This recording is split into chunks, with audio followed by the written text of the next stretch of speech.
नमस्कार, स्वागत है आप सभी का। मैं हूं आपके साथ नैना यादव और आप देख रहे हैं न्यूज नेशन पर हाथरस की लाइव इन्वेस्टिगेशन। जी हां, लाइव इन्वेस्टिगेशन दरअसल इसीलिए क्योंकि हम आपको हर पक्ष, हर तस्वीर, हर पहलू दिखा रखे हैं जो अभी तक शायद आपने नहीं देखा होगा। हम आपको पीड़ित पक्ष की हर बात तो बता रखे हैं, लेकिन वो पक्ष जिस पर आरोप लगा है उसकी क्या बातें हैं, उसके क्या आरोप हैं, वो भी हम हर तस्वीर आप तक पहुंचा रहे हैं। चाहे बात सवालों की हो, जांच के दायरे की हो, हर अपडेट हम आपको बता रहे हैं। सीधे रुक करेंगे हाथरस का। मेरे सहयोगी राकेश पांडे हमारे साथ में मौजूद हैं।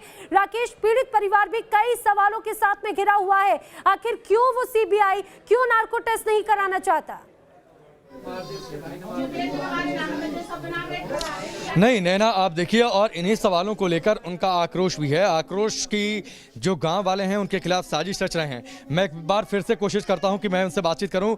कैमरामैन मेरे साथ आते जाएं। आप लोग आक्रोशित हैं, जो सवाल है आप लोग कह रहे हैं साजिश रच रहे हैं गांव वाले आप लोगों के खिलाफ। बिल्कुल रच ही रहे हैं और हमारे साथ इतना मतलब गलत इंजाम लगा रहे हैं सभी लोग। तो आपके खिलाफ साजिश क्यों? अब ये तो उन्हें पता होगी क्यों लगा रहे हैं। वो बचने के लिए कर रहे हैं। गांव वाले बचने के लिए? हाँ, आरोपी को बचाने के लिए। तो सारे आरोपी क्यों, सारे गांव वाले आरोपियों के साथ क्यों हो गए? अब मालूम नहीं, ये तो उनकी वो सोच है। ये हम तो बोल ना सकते, ये तो हम जा चीजें सोच ना सकते।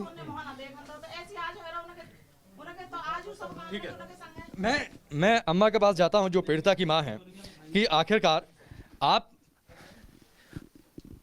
बाद में बच्ची ने बताया आपको? हाँ, बाद में बताई बच्ची ने, 2-3 दिना बाद बताई बेटी ने। हाँ, इसीलिए बयान बदला गया, क्योंकि लोग ये कह रहे हैं कि बार बार बयान बदला गया। पहले मारपीट की बातचीत, यही बात थी जो लड़की नहीं गया, उसने बताया बताया बाद में। नहीं, इसीलिए मैं आया, क्योंकि देखिए एक बेटी अपने माँ से बहुत कुछ शेयर कर सकती है। तो भैया से तो बोल नहीं सकती। जब लड़की ने मुझे बताई, जब मैं लड़का से परी सर मैं सतंदर ऐसे बात है, ये लड़की ऐसे बता रही है। मम्मी मेरी जब तो जवान नहीं उठ रही थी, जीभ काटी, खून चल रहा के जीभ में थे, बाकी झक्क लीली जीभ है रही। और मैं यो इशारे तो कुछ बात पूछी तो यो हाथ हलाए दे, यो कहे जी बना उठ रही, जी बना उठ रही बिल्कुल। और जी रीढ़ी की हड्डी टूटी, और मैं उठाऊं वो पे उठे ना बिल्कुल ऐसे बच्चे की तरह थाने को ले जाके डाल दी।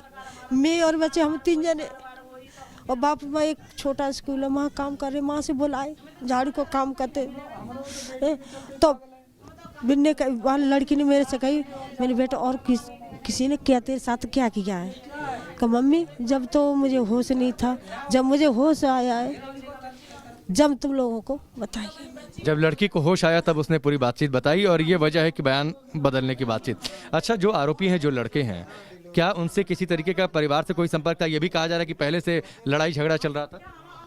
अब तुम जाते गांव में तो कोई लड़ाई झगड़ा था क्या भाई साहब? नहीं, लड़ाई झगड़ा तो हमारे जो दादा थे उनके जब ही उनके सामने होगा, हमारे सामने तो ऐसा लड़ाई झगड़ा नहीं हुआ। मतलब 20-25 साल पहले कभी लड़ाई हुई? दादा के सामने होगा ये। मतलब इसका कोई उस पारिवारिक रंजिश से वो नहीं है। जब वो उससे लड़ाई थी तो कोई मतलब है ही नहीं है। ये एक बात और ये सामने आ जा रही है कि लगातार वही वो कह रहे हैं कि हम तो सब टेस्ट के लिए तैयार हैं, तो आखिरकार लड़की के घर वाले क्यों भाग रहे हैं टेस्ट से? हमें चाहिए इंसाफ, कुछ भी हो कैसे भी हमें इंसाफ चाहिए। जो ये टेस्ट के लिए और फालतू आरोप लगा रहे हैं, ये चीज़ उनसे पूछ लीजिए क्यों लगा रहे हैं, क्या वो है। हमें चाहिए इंसाफ। जिस दिन ये घटना हुई उस दिन घटना के बाद पहले आप लोगों को यही लगा कि ये सिर्फ मारपीट की घटना है? उस समय बच्ची बेहोश थी? बेहोशी, कुछ बोल नहीं पा रही।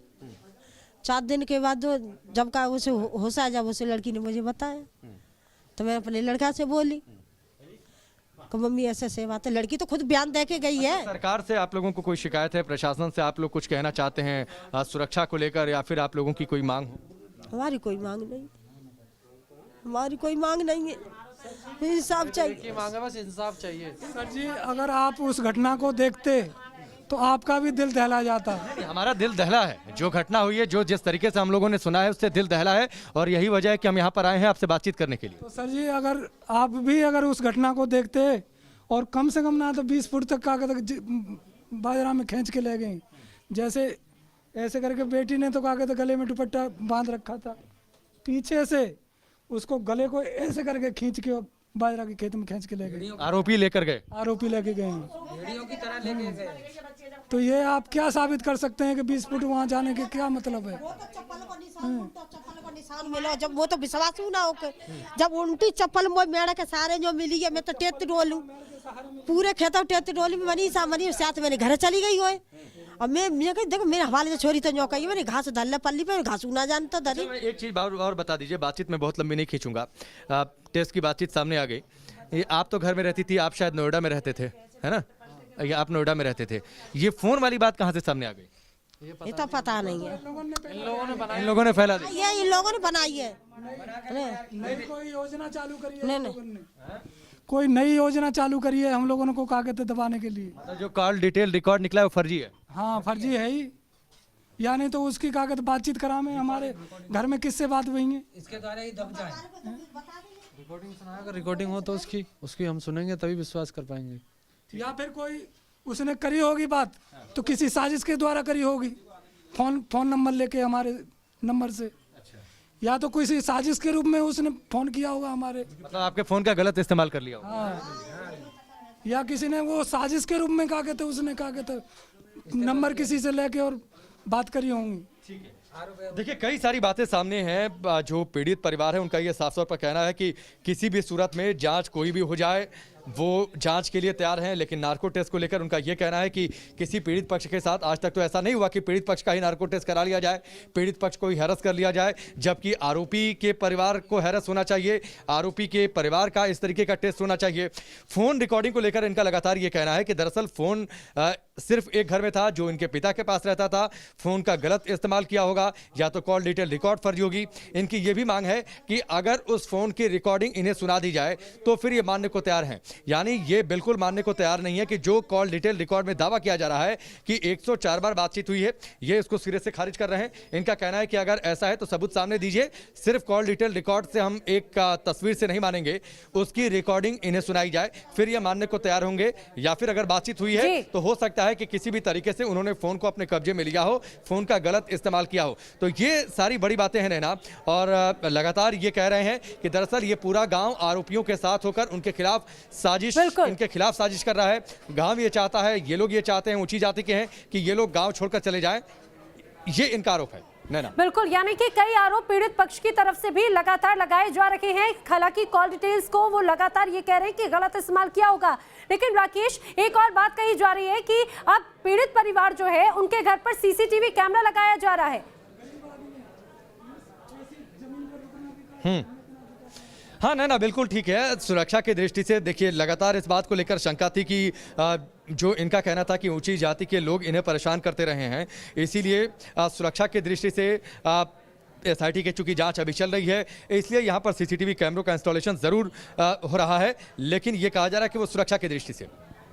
बिल्कुल सुरक्षा की दृष्टि से तो है, लेकिन राकेश बार बार ये परिवार ये भी आरोप लगा रहा है कि भाई ऊंची जाति के लोग हैं, वो नहीं चाहते कि हम यहाँ पर रहें। तो क्या इसके पहले भी कभी इन्हें डराने धमकाने की बात कही गई? तो ये मानते हैं कि पहले से कोई रंजिश रही है, क्या वो इस बात को स्वीकार करते हैं?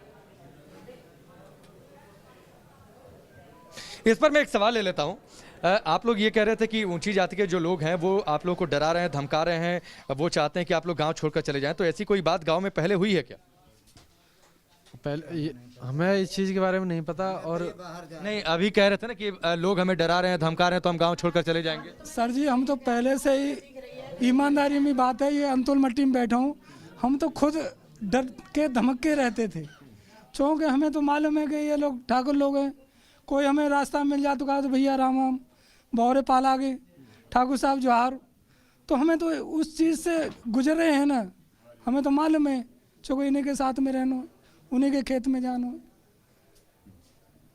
गरीब आदमी कहाँ जाएंगे, नौकरी ना है, चाकरी ना है, उन्हीं के खेत में क्या जाना। राकेश ये भी पूछिए, क्या कभी इनको डराया गया, क्या कभी धमकाया गया? हमारे साथ में तो ऐसा डरने की वही बात है, जब हमने नहीं, इनका ये पहले कह चुके हैं नैना कि कभी इन्हें धमकाया नहीं गया। इनका ये जरूर कहना है कि ये पहले से ही, चूंकि गांव में ऊंची जातियों का वर्चस्व है, ये जी। इसलिए ये लोग खुद ही दबकर रहते थे, इसीलिए ये लोग लगातार दुआ सलाम करते रहते थे, खेतों में उनके काम करने जाना होता था। इन्होंने ये जरूर कहा कि अगर इतनी मुश्किल स्थिति हो जाएगी, इस तरीके से गाँव में रहना मुश्किल हो जाएगा, तो हो सकता है कि इनके पास कोई और विकल्प ना बचे गाँव को छोड़कर जाने का, लेकिन ये उनका घर है, ये उनकी जमीन है और ये उसे छोड़ना नहीं चाहते। ये जरूर उन्होंने कहा कि ऊंची जातियों का वर्चस्व है इस गांव में और पहले से ही ये लोग दबकर इस गांव में रहा करते थे। बिल्कुल बिल्कुल राकेश, और यही वजह है कि रेप, गैंग रेप, पुरानी रंजिश, तमाम तरह की जो बातें कही गई इस पूरे मामले को और उलझाती हैं। यही वजह है कि एसआईटी की टीम अब दायरा बढ़ा रही है जांच का। 10 दिन और लिए गए हैं। आज तो टीम राकेश यहां पर पहुंची थी। आज तो टीम राकेश, जैसा आपने बताया कि सीसीटीवी भी इस घर पे लगाए जा रहे हैं, आज तो एसआईटी की टीम पीड़ित परिवार पर के पास में पहुंची थी। तो क्या जिस पक्ष पर आरोप लगा है, आरोपी परिवार से भी आज एसआईटी की टीम पूछताछ कर रही है? देखिए, एसआईटी टीम फिलहाल तो गांव से चली गई है नैना। आज जरूर यहां पर आई थी, भाई से कुछ पूछताछ उनको करनी थी। ये भी जरूर एसआईटी के जो हेड हैं, होम सेक्रेटरी, उन्होंने ये जरूर कहा कि जो पूछताछ उन्होंने कर ली थी पीड़ित परिवार से, वो पूछताछ उन्होंने पूरी कर ली है। 1-2 बयान उन्हें और दर्ज करने थे, वो कर लिए गए हैं। कुछ डॉक्यूमेंट्री एविडेंस उन लोगों को कलेक्ट करने हैं। उन डॉक्यूमेंट्री एविडेंस को कलेक्ट करने के लिए ये समय, दरअसल जो 10 दिन का, हमने ये सीधे तौर पर उनसे सवाल किया कि 10 दिन का समय अतिरिक्त क्यों, क्या जांच का दायरा बढ़ा दिया गया है, क्या कुछ और नए पहलुओं को शामिल कर लिया गया है। हमने पीएफआई के एंगल को लेकर भी उनसे सवाल किया, तो उन्होंने कहा कि हम बहुत ज्यादा तो नहीं बता सकते क्योंकि जांच जारी है, लेकिन इतना तय है कि दायरा, उन्होंने ये जरूर कहा कि दायरा बहुत ज्यादा नहीं बढ़ाया गया है, लेकिन हमें कुछ डॉक्यूमेंट्री एविडेंस कलेक्ट करने में थोड़ा सा समय लगना था, इसीलिए 10 दिन का और समय मांगा गया है। बिल्कुल, 10 दिन का और समय मांगा गया है। दायरा जरूर बढ़ाया जा रहा है, हर पहलू, हर पक्ष की जांच की जा रही है। राकेश, आप बने रहिए हमारे साथ में, हम आपका दोबारा रुख करेंगे, लेकिन अपने दर्शकों को बता दें, हाथरस की जो लाइव इन्वेस्टिगेशन है, दरअसल हम उसमें आपको हर पक्ष, हर पहलू, बिना लाग लपेट के हर चीज, हर तस्वीर दिखाने की कोशिश कर रहे हैं और जानने की कोशिश कर रहे हैं आखिर क्या है हाथरस की हकीकत। रुक रहे हैं कुछ ही पलों के लिए, जल्द हाजिर होंगे।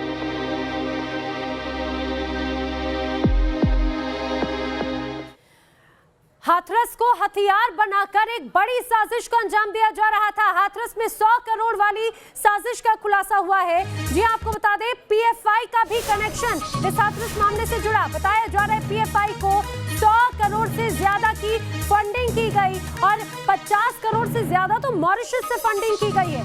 दंगा फैलाने की साजिश थी। दंगा फैलाने के लिए 100 करोड़ की फंडिंग की बात सामने आई। इतना ही नहीं, बल्कि रातों रात एक वेबसाइट तैयार कर दी गई थी और इस वेबसाइट के जरिए इस्लामिक देशों से फंडिंग की गई है। इसके जरिए दंगा भड़काने की कोशिश की गई। हमारे सहयोगी रुमान उल्ला खान ज्यादा जानकारी के साथ में जुड़े। रुमान, ये तो बहुत बड़ा खुलासा हुआ, पीएफआई कनेक्शन तो सामने आया, 100 करोड़ की फंडिंग, ये कहा जाए साजिश थी दंगा भड़काने की।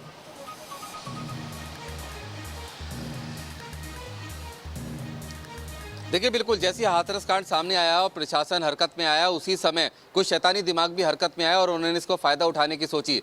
ये जो घटना हुई थी, इससे जातीय दंगे कराने की साजिश रची जा रही थी, जिसके चलते अलग अलग संगठनों को फंडिंग की जाने लगी। पीएफआई जिसमें सबसे ज़्यादा प्रमुख था अब्दुल सलाम, जो कि केरला में पीएफआई का चेयरमैन है, उसके जरिए 3 लोग यहाँ पर आए। इसके और भी चेन थे, जो मॉड्यूल्स थे पीएफआई के, वो यहाँ पर आए, जो हाथरस में फर्जी पत्रकार बनकर पहुंचे, जगह जगह पर अफवाह फैलानी शुरू कर दी ताकि जातीय रंग इसको दिया जा सके और दंगे फहराए जा सके। प्रवर्तन निदेशालय भी इस पूरे मामले में जांच कर रहा है। यूपी पुलिस एटीएफ जो एसआईटी टीम है, उससे इन्वेस्टिगेशन की डिटेल ली है और इसमें इनिशियल तौर पर जिस समय ये हाथरस वाला कांड हो रहा था, उस समय करीब 50 करोड़ रुपए के लेन देन का सामने ट्रेसेस आए हैं, जो कि मॉरिशस रूट से आए हैं। आशंका है कि ये 50 करोड़ रुपए इसी फंडिंग के लिए इस्तेमाल किए गए थे। अब तक टोटल 100 करोड़ रुपए की बात आई है। पीएफआई के जो लोग हैं, 3 गिरफ्तार हैं, वो लगातार राज खोल रहे हैं और सीधे तौर पर केरला से इस पूरी साजिश की कड़ियां जुड़ते जा रही है और आने वाले समय में इस इन्वेस्टिगेशन के बाद कई बड़े नाम और चेहरे सामने आने की उम्मीद है, ऐसा एजेंसीज का कहना है। बिल्कुल, लेकिन रुमान, किस तरह से साजिश रची गई, जो जांच की जा रही है उसमें लगातार बातें सामने आई हैं। 4 लोग अभी तक जिनसे पूछताछ की जा रही है, अरेस्ट किए गए हैं। जरा उनके बारे में भी बताइए, किस तरह से लिंक सामने आए, किस तरह से फॉरेन फंडिंग की जा रही थी।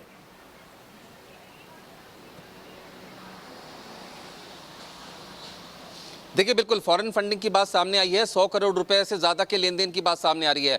ये पैसा दिया गया लोगों को भावनाएं भड़काने के लिए, इंटरनेट पे प्रचार प्रसार करने के लिए, दुष्प्रचार जिससे कि जातीय दंगे हो सकें, और साथ ही साथ वेबसाइट बनाने के लिए। हालांकि वेबसाइट सामने आने के बाद रातों रात वो बंद हो गई, लेकिन सिर्फ पीएफआई नहीं और भी कई संगठन है जिनको ये फंडिंग की गई है, जिसमें मुख्य तौर पर पीएफआई का नाम सामने आया है। अब्दुल सलाम जो कि केरला में रहता है, पीएफआई का चेयरमैन है, उसके जरिए ये तमाम चीजें जो पीएफआई के एजेंट्स थे उन तक पहुंचाई गई, और जो खास एजेंट्स थे जिसमें चाहे फर्जी पत्रकार बनकर वहां पहुंचना हो या फिर इंटरनेट पे किसी तरह से अफवाह फैलाना हो, ये तमाम लोग एक एक करके हाथरस पहुंचने लगे, आसपास के इलाकों में अफवाहें फैलाने लगे। सीधे तौर पर ये लिंक इंटरनेशनल जाके मिल रहे हैं। हवाला रूट से पैसा आया है जिसमें मॉरिशस से आने वाले 50 करोड़ का लेन देन बेहद ज़्यादा संदिग्ध पाया गया है, जो इन्हीं दिनों में आया है। हालांकि प्रवर्तन निदेशालय की आगे की जांच में वो तमाम रूट्स और खातों का खुलासा हो जाएगा, जिसमें उत्तर प्रदेश की फिजा खराब करने के लिए जो साजिश रचने के लिए पैसा भेजा गया था वो आया था। बिल्कुल, यानी कि एक बड़ी साजिश का खुलासा यहाँ पर जरूर हुआ है। रोमान और राकेश लगातार हमारे साथ में बने हुए हैं, आपसे लगातार अपडेट लेते रहेंगे क्योंकि हाथरस से लाइव इन्वेस्टिगेशन भी लगातार जारी है। लेकिन अब बात हमारे खास शो की कर लेते हैं, वो शो जिसमें आपके मुद्दों को जरिया बनाकर बहस की जाती है। देश की बहस में आज आप किस मुद्दे पर बहस चाहते हैं? 3 विषय आपके सामने। क्या इंसाफ की रणनीति, ये सड़क घेरो दंगा करो। ऑप्शन बी, सुशांत दिशा की मौत की गुत्थी आखिर कब सुलझेगी। ऑप्शन सी, भव्य राम मंदिर के खिलाफ बाबरी जैसी साजिश आखिर किसकी। इन 3 विषयों में से आज आप किस विषय पर देश की बहस चाहते हैं? वोट कर सकते हैं। वोटिंग के विकल्प हमारी वेबसाइट के जरिए जुड़कर, न्यूज नेशन के मोबाइल ऐप के जरिए जुड़कर वोट कर सकते हैं। ट्विटर हैंडल से भी जुड़कर आप वोट कर सकते हैं। साथ ही साथ फेसबुक पेज से जुड़कर भी वोट कर सकते हैं। कार्यक्रम से जुड़े अपनी सवाल और अपनी राय वीडियो बनाकर आप हमें व्हाट्सएप करके भेज सकते हैं। व्हाट्सएप नंबर 9711002266 पर।